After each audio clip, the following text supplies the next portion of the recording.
పెద్దపల్లి జిల్లా గోదావరికని వేల హరీష్ రెడ్డి ఫౌండేషన్ ఆధ్వర్యంలో శ్రీరామనవమిని పురస్కరించుకొని శ్రీ సీతారామ కళ్యాణ మహోత్సవానికి విచ్చేస్తున్న ప్రజలు, భక్తులు, మహిళలకు దాహార్తి తీర్చాలనే సంకల్పంతో రామగుండం నియోజకవర్గంలోని ప్రధాన ఆలయాల వద్ద జరిగే కళ్యాణోత్సవ వేడుకలలో ఉచిత మజ్జిగ, చలివేంద్ర కేంద్రాలు ప్రారంభించామని బీఆర్ఎస్ రాష్ట్ర నాయకులు వేల హరీష్ రెడ్డి పేర్కొన్నారు.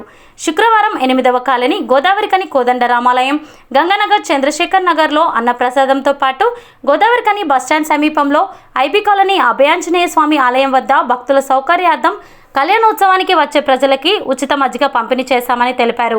ఈ సందర్భంగా హరీష్ రెడ్డి మాట్లాడుతూ, ఈరోజు శ్రీరామనవమి సందర్భంగా రామగుండం నియోజకవర్గంలోని కర్షకులకు, కార్మికులకు, రైతు సోదరులకు, ప్రతి ఒక్క మహిళకు, పురుషుడికి, చిన్నపిల్లలకి అందరికీ కూడా శ్రీరామనవమి పండుగ శుభాకాంక్షలు తెలియజేస్తున్నా. ఈ పండుగ పూట మరి అందరూ కూడా సుఖ సంతోషాలతో వారి కుటుంబ సభ్యులతో పండుగ జరుపుకోవాలని కోరుకుంటూనే ఇక్కడ ప్రధాన రామ మందిరం దగ్గర ఉన్నటువంటి ఈ మందిరంలో నేను పూజలు నిర్వహించడానికి వచ్చి మరి అట్లాగే ఇక్కడ మజ్జిగ ప్యాకెట్ల పంపిణీ కార్యక్రమం చేపడదామని చెప్పేసి ఇక్కడ ఒక 2000 మజ్జిగ ప్యాకెట్లు మేము పంచుతున్నాం అందరికి కూడా. ఎందుకంటే ఎండ పూట అయ్యేలా దాదాపు చాలా ఎండలు కొడుతున్నాయి, 45 డిగ్రీలు దాటుతూ సింగరేణి ప్రాంతం. మరి ప్రజలందరికీ కూడా చల్లగా ఉండాలని చెప్పేసి చల్లని మజ్జిగ ప్యాకెట్లు పంచుతున్నాం.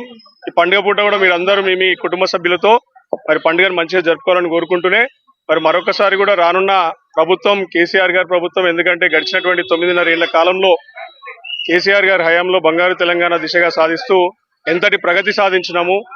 అది వ్యవసాయ రంగంలో కానివ్వండి, ఉద్యోగ రంగాలైనా, ప్రైవేట్ రంగమైనా, రియల్ ఎస్టేట్ రంగమైనా, ఏ రంగంలోనైనా కూడా ఎంతో గణనీయమైనటువంటి ప్రగతి సాధించినటువంటి కేసీఆర్ గారి హయాంలో తెలంగాణ అభివృద్ధి చెందింది.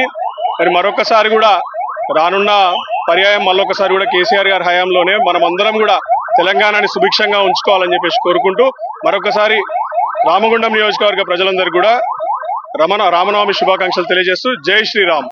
ఈ కార్యక్రమంలో రామగుండం కార్పొరేషన్ మాజీ కోఆప్షన్ మెంబర్ తస్లీం బాను, జాహిద్ పాషా, అక్బర్, అబ్దుల్ కదీర్, తహసీన్, మెహిన్ రాజ్ మహమ్మద్, పొలాడి శ్రీనివాసరావు, వంశీకృష్ణ, కొండా సురేష్, బొబ్బిలి సతీష్ తదితరులు పాల్గొన్నారు.